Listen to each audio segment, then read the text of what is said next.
नमस्कार, मैं हूं अंकुर। आप देख रहे हैं सत्यनिधि का न्यूज बुलेटिन।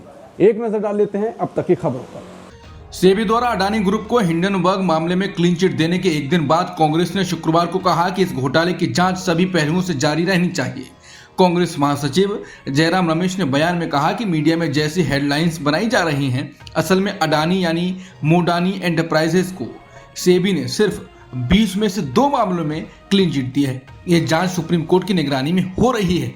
उन्होंने कहा कि मोडानी घोटाले की पूरी तरह जांच जरूरी है क्योंकि इसका दायरा सिर्फ सेबी की जांच से कहीं ज्यादा बड़ा है। कांग्रेस ने अपनी पुरानी 100 सवालों की सीरीज हम अडानी के हैं कौन का जिक्र करते हुए कहा कि आज भी उन सवालों के जवाब नहीं मिले हैं।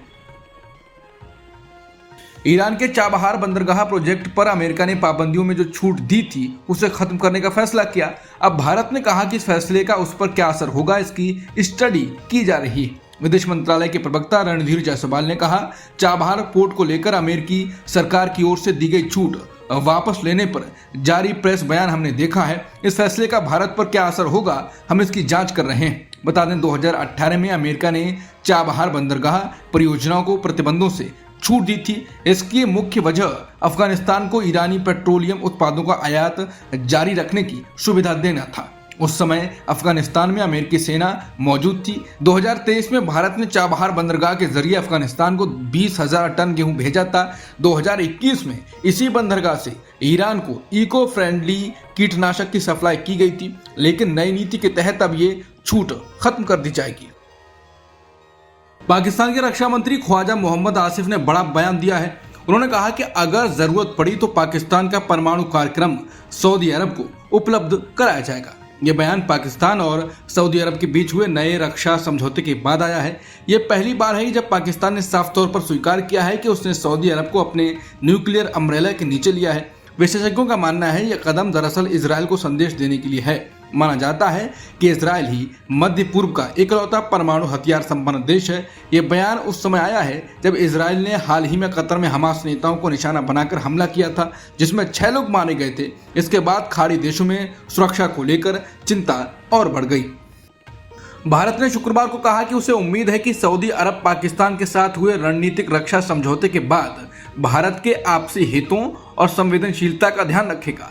विदेश मंत्रालय के प्रवक्ता रणधीर जायसवाल ने साप्ताहिक प्रेस ब्रीफिंग में कहा कि भारत और सऊदी अरब के बीच रणनीतिक साझेदारी लगातार गहरी हुई है। हमें भरोसा है कि ये साझेदारी आपसी हितों और संवेदनशीलताओं को ध्यान में रखेगी। ये बयान ऐसे समय आया है जब सऊदी अरब और पाकिस्तान ने नया रणनीतिक आपसी रक्षा समझौता साइन किया। इसके मुताबिक अगर किसी एक देश पर हमला होता है तो इसे दोनों पर हमला माना जाएगा। ग्रीस के प्रधानमंत्री क्यारिकोस मिट्सोटाकिस ने शुक्रवार को प्रधानमंत्री मोदी से फोन पर बात की। बातचीत के दौरान उन्होंने कहा कि ग्रीस चाहता है कि भारत और यूरोपीय संघ के बीच फ्री ट्रेड एग्रीमेंट जल्द से जल्द हो और ये दोनों के लिए फायदेमंद साबित हो। दोनों नेताओं ने भारत ग्रीस रिश्तों की समीक्षा की और खासतौर पर व्यापार, निवेश और रक्षा के क्षेत्रों में हुए सकारात्मक विकास का स्वागत किया।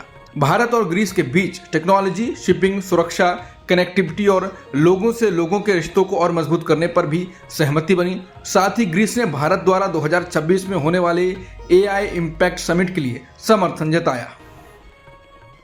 12 सितंबर से महाराष्ट्र के हजारों किसान फोन प्रदर्शन कर रहे हैं। ये किसान प्याज के दाम गिरने से परेशान हैं। किसानों की मांग है कि सरकार तुरंत दखल दे और उन्हें 1500 रुपए प्रति क्विंटल की मदद दी जाए। किसानों का कहना है कि उन्हें अभी प्याज का भाव सिर्फ 800 रुपए से 1000 रुपए प्रति क्विंटल मिल रहा है, जबकि उत्पादन लागत 2200 से 2500 रुपए प्रति क्विंटल आती है। सबसे बड़ी समस्या यह है कि किसानों ने रबी सीजन की प्याज स्टोर करके रखी थी। उम्मीद थी कि अच्छे दाम मिलेंगे, लेकिन समय के साथ प्याज खराब होने लगी और मजबूरी में किसानों को इसे सस्ते दामों पर बेचना पड़ रहा है। इसी बीच सरकार ने भी अपना बफर स्टॉक बाजार में सस्ती दरों पर जारी कर दिया, जिससे कीमतें और नीचे चली गई। एक्सपर्ट्स का मानना है ये समस्या केवल मौसमी नहीं बल्कि सिस्टमैटिक है। समाधान के लिए जरूरी है कि सरकार प्याज निर्यात को आसान बनाए, एक समान नीति बनाए, आयातक देशों का भरोसा जीते और बड़े खरीदारों से समझौता करे ताकि किसानों को स्थिर बाजार मिल सके। कर्नाटक के मंत्री और कांग्रेस नेता प्रियंक खड़गे और आनंद से विधायक BR पाटिल ने गंभीर आरोप लगाए हैं। उन्होंने कहा कि भारत निर्वाचन आयोग और कर्नाटक के मुख्य निर्वाचन अधिकारी का दफ्तर लोगों को गुमराह करने की कोशिश कर रहा है। ये आरोप राहुल गांधी द्वारा 18 सितंबर को हुई प्रेस कॉन्फ्रेंस के बाद सामने आए। उस प्रेस वार्ता में राहुल गांधी ने 2023 के आनंद विधानसभा चुनाव में हुए कथित मतदाता धोखाधड़ी के सबूत पेश किए थे। प्रियंक खड़गे और पाटिल ने कहा कि चुनाव आयोग इस मामले की सही जांच नहीं कर रहा है और सच को छिपाने की कोशिश कर रहा है। अमेरिका के कैलिफोर्निया राज्य के सांता क्लारा शहर में 3 सितंबर को पुलिस की गोलीबारी में मारे गए तेलंगाना के 31 वर्षीय मोहम्मद निजामुद्दीन के परिवार पर दुखों का पहाड़ टूट पड़ा है। परिवार का कहना है कि घटना के 15 दिन बाद तक भी अमेरिकी अधिकारियों ने उन्हें इसकी जानकारी नहीं दी, जबकि उनके पास परिवार का पूरा डिटेल मौजूद था। निजामुद्दीन के छोटे भाई मोहम्मद ख्वाजा मोइनुद्दीन ने इंडियन एक्सप्रेस को कहा कि हमें 18 सितंबर को बताया गया, जबकि घटना 3 सितंबर को सुबह हुई थी। मेरे भाई का शव अभी भी अमेरिका के एक अस्पताल के मोर्चरी में पड़ा है। हमारे माता पिता समझ ही नहीं पा रहे कि क्या हुआ। मेरी माँ तो खबर सुनने के बाद से बिल्कुल टूट गई है। उन्होंने सुना कि मेरे भाई को गोलियों से भून दिया गया, वो सहन ही नहीं कर पा रही। निजामुद्दीन के भाई ने बताया वो हफ्ते में 1-2 बार वीडियो कॉल किया करते थे, लेकिन पिछले कुछ दिनों से वो काफी परेशान थे। उन्होंने अपने रूममेट से झगड़े, नस्लीय भेदभाव और नफरत भरे व्यवहार की शिकायत की थी। परिवार का कहना है कि अब तक किसी ने नहीं बताया कि ऐसी क्या स्थिति बनी कि पुलिस को दखल देना पड़ा। निजामुद्दीन के भाई बोले, मेरे भाई ने कभी किसी को नुकसान नहीं पहुंचाया, वो बहुत सीधा और मददगार इंसान था, तो फिर क्यों पुलिस ने उसे गोलियों से भून दिया। भारत में 22 सितंबर से नई जीएसटी दरें लागू होंगी। एक रिपोर्ट के मुताबिक गांव के लोग जिन सामानों पर खर्च करते हैं उनमें से 75% से ज्यादा पर या तो जीएसटी नहीं लगेगा या सिर्फ 5% टैक्स लगेगा। शहरों में रहने वालों के लिए भी ये राहत है। उनके खर्च किए जाने वाले सामानों में से लगभग 66% पर जीएसटी या तो शून्य होगा या सिर्फ 5%। ये रिपोर्ट फिक्की ने थॉट ऑर्बिट्रेज रिसर्च इंस्टीट्यूट के साथ मिलकर तैयार की है। रिपोर्ट में कहा गया है ये स्थिति मौजूदा जीएसटी ढांचे से कहीं बेहतर है। बिहार चुनाव से पहले बीते गुरुवार को राहुल गांधी ने आरोप लगाते हुए कहा कि जिस जगह पर कांग्रेस का वोट बैंक था वहां से ज्यादा नाम काटे गए हैं। उन्होंने कर्नाटक का उदाहरण भी दिया था। अब उनके इस दावे पर बीजेपी सांसद रविशंकर प्रसाद ने हमला बोला। शुक्रवार को बीजेपी सांसद ने पटना में प्रेस कॉन्फ्रेंस की। उन्होंने राहुल गांधी को निशाने पर लेते हुए कहा कि आप देश से कितना झूठ बोलेंगे। बीजेपी सांसद ने कहा कि राहुल गांधी की हम पॉलिटिकल पिटाई करेंगे। रविशंकर प्रसाद ने कहा कि राहुल गांधी जी अपने ही उम्मीदवार की खटिया खड़ी कर रहे हैं, विपक्ष की गरिमा को धूमिल कर रहे हैं। मैं कांग्रेस के लोगों से अपील कर रहा हूं, आप अपने नेता को पढ़ाएं। राहुल गांधी लोकतंत्र को योजनाबद्ध तरीके से कमजोर करने की कोशिश कर रहे हैं। राहुल गांधी जी देश के वोटर्स के विवेक का अपमान करना बंद करिए। राहुल गांधी को घेरते हुए बीजेपी सांसद रविशंकर प्रसाद ने कहा कि कल जो राहुल गांधी ने बात कही है वो बहुत दुर्भाग्यपूर्ण है। संसद की मर्यादा को उन्होंने शर्मसार किया।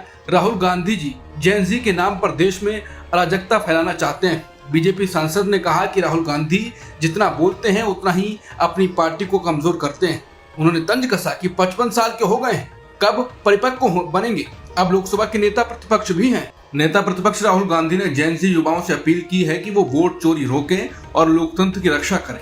राहुल ने कहा कि देश के युवा, छात्र और जैन जी हमेशा संविधान की रक्षा करेंगे और लोकतंत्र को मजबूत बनाएंगे। उन्होंने एक्स पर लिखा, मैं हमेशा उनके साथ खड़ा रहूंगा, भारत जिंदाबाद। इस पर बीजेपी सांसद निशिकांत दुबे ने पलटवार किया। उन्होंने कहा कि जैन जी चाहते हैं कि बांग्लादेश में इस्लामिक स्टेट बने और नेपाल में हिंदू स्टेट बने, तो फिर वो भारत को भी हिंदू स्टेट क्यों नहीं बनाएंगे। उन्होंने आगे कहा कि जैन जी परिवारवाद के खिलाफ हैं। नेहरू जी, इंदिरा जी, राजीव जी, सोनिया जी के बाद वो राहुल जी को क्यों सहेंगे। वो भ्रष्टाचार के खिलाफ है तो वो आपको बाहर क्यों नहीं करेंगे। वो बांग्लादेश में इस्लामिक स्टेट और नेपाल में हिंदू स्टेट चाहते हैं तो भारत में हिंदू स्टेट क्यों नहीं बनाएंगे। तैयार हो जाइए, वो आ रहे हैं। नेपाल के पूर्व पीएम केपी शर्मा ओली ने इस्तीफे के बाद शुक्रवार को अपना पहला सार्वजनिक बयान जारी किया। उन्होंने नेपाल में हुई हिंसा के बारे में जिक्र करते हुए इस घटना की जांच कराने की बात कही। संविधान दिवस के मौके पर केपी शर्मा ओली ने सोशल मीडिया प्लेटफॉर्म फेसबुक पर दावा किया कि पुलिस ने उन ऑटोमेटिक हथियारों से गोलीबारी की जो उनके पास मौजूद नहीं थे। साथ ही उन्होंने ये भी दावा किया कि उस समय नेपाल सरकार ने प्रदर्शनकारियों पर अंधाधुंध गोली चलाने का आदेश नहीं दिया था। ओली ने लिखा, मैं आज इसके पीछे की साजिश के बारे में ज्यादा कुछ नहीं कहूंगा, समय ही बताएगा। उन्होंने कहा कि क्या हमारा देश बन रहा था या बिगड़ रहा था या फिर देश की गिरावट की एक काल्पनिक कहानी गढ़कर गुस्से को बढ़ाया जा रहा था। हमारी नई पीढ़ी खुद ही ये सब समझ जाएगी। पूर्व पीएम ने कहा, एक शांतिपूर्ण प्रदर्शन के दौरान घुसपैठ हुई, घुसपैठियों ने हिंसा फैलाई और हमारे युवाओं को मारा। सुप्रीम कोर्ट ने शुक्रवार को एक याचिका खारिज कर दी जिसमें बुकर्स प्राइज विजेता बानू मुश्ताक को मशहूर दशहरा उत्सव का उद्घाटन करने से रोकने की मांग की गई थी। याचिकाकर्ता का कहना था कि बानू मुश्ताक मुस्लिम हैं, इसलिए उन्हें चामुंडेश्वरी मंदिर में धार्मिक पूजा के साथ जुड़े उद्घाटन में शामिल नहीं होना चाहिए। लेकिन सुप्रीम कोर्ट की बेंच ने याचिकाकर्ता से पूछा कि क्या आपने संविधान की प्रस्तावना पढ़ी है। कोर्ट ने कहा कि संविधान की प्रस्तावना में धर्मनिरपेक्षता, विचार और आस्था की स्वतंत्रता, समानता और भाईचारे जैसे आदर्श शामिल हैं। यही आदर्श राष्ट्रीय एकता के लिए जरूरी है। सुप्रीम कोर्ट ने शुक्रवार को शर्जील इमाम, पूर्व जेएनयू स्कॉलर उमर खालिद और अन्य की जमानत याचिकाओं की सुनवाई को 22 सितंबर 2025 तक स्थगित कर दिया। ये मामला 2020 दिल्ली दंगों से जुड़े बड़े साजिश केस से संबंधित है। जस्टिस अरविंद कुमार और जस्टिस मनमोहन की बेंच ने सोमवार यानी 22 सितंबर को सुनवाई का निर्णय लिया। वरिष्ठ वकील अभिषेक मनु सिंघवी ने शर्जील इमाम की ओर से पेशी की याचिकाओं में दलील हाईकोर्ट के 2 सितंबर के फैसले को चुनौती दी गई थी, जिसमें जमानत खारिज की गई थी। रूस के विदेश मंत्री सर्गेई लावरोव ने अमेरिका पर निशाना साधा। उन्होंने कहा कि भारत और चीन जैसी प्राचीन सभ्यताएं किसी के दबाव या अल्टीमेटम के आगे झुकने वाली नहीं है। लावरोव ने रूस के TV channel the great game कार्यक्रम में कहा कि अमेरिका की मांग है कि देश रूसी तेल खरीदना बंद करें, लेकिन इससे देशों को नए ऊर्जा बाजार और नए संसाधन ढूंढने पड़ रहे हैं और ज्यादा कीमत चुकानी पड़ रही है। लावरोव ने कहा कि अमेरिका का ये तरीका गलत है और भारत चीन पर इस तरह की धमकी काम नहीं करेगी। उन्होंने चेतावनी दी कि इस तरह के रवैये को लेकर दुनिया भर में राजनीतिक और नैतिक विरोध बढ़ रहा है। अमेरिकी राष्ट्रपति ट्रंप ने ताइवान के लिए $400 मिलियन यानी करीब 3,300 करोड़ रुपए से ज्यादा की सैन्य मदद पैकेज को मंजूरी देने से इनकार कर दिया। वॉशिंगटन पोस्ट की रिपोर्ट के मुताबिक इस पैकेज में हथियार और ऑटोनोमस ड्रोन शामिल थे, लेकिन इसे इस साल की गर्मियों में रोक दिया गया। रिपोर्ट में कहा गया कि ट्रंप चीन के साथ व्यापार समझौता करने की कोशिश कर रहे हैं और इसी वजह से यह फैसला लिया गया। हालांकि अधिकारियों ने बताया कि यह निर्णय पलटा भी जा सकता है, लेकिन यह कदम अमेरिका की पुरानी नीति से अलग है, जो हमेशा ताइवान को हथियारों की आपूर्ति कर चीन के खिलाफ उसकी रक्षा क्षमता बढ़ाती रही है। इस पैकेज को अब तक के अमेरिकी सैन्य सहयोग से ज्यादा घातक बताया गया है। संयुक्त राष्ट्र सुरक्षा परिषद में गजा पर युद्ध रोकने का प्रस्ताव अमेरिका ने वीटो कर दिया। इस प्रस्ताव को 15 में से 14 देशों ने मंजूरी दी थी। प्रस्ताव में गजा में तुरंत, बिना शर्त और स्थायी युद्ध विराम की मांग की गई थी। इसके साथ ही हमास और अन्य संगठनों के कब्जे में बंद सभी लोगों को रिहा करने और मानवीय मदद पर लगी पाबंदियां हटाने की बात भी कही गई थी, लेकिन अमेरिका ने वीटो कर दिया। जबकि इस बीच इजराइल ने गजा सिटी पर अपना बड़ा हमला और तेज कर दिया। अमेरिका के राष्ट्रपति ट्रंप ने एक बार फिर अफगानिस्तान में बगराम एयरबेस पर अमेरिकी मौजूदगी बहाल करने का संकेत दिया। ब्रिटेन के प्रधानमंत्री कियर स्टारमर के साथ प्रेस कॉन्फ्रेंस में ट्रंप ने कहा कि अमेरिका इस एयरबेस को फिर से हासिल करने की कोशिश कर रहा है। बता दें, बगराम एयरबेस कभी अमेरिका के सबसे बड़े सैन्य ठिकानों में से एक था, लेकिन 2021 में अफगानिस्तान से अमेरिका की अफरा तफरी वाली वापसी के बाद ये तालिबान के कब्जे में चला गया।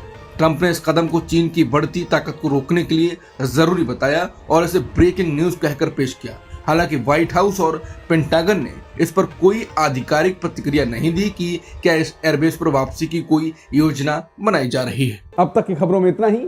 बाकी खबरों के लिए बने रहिए सत्य हिंदी के साथ।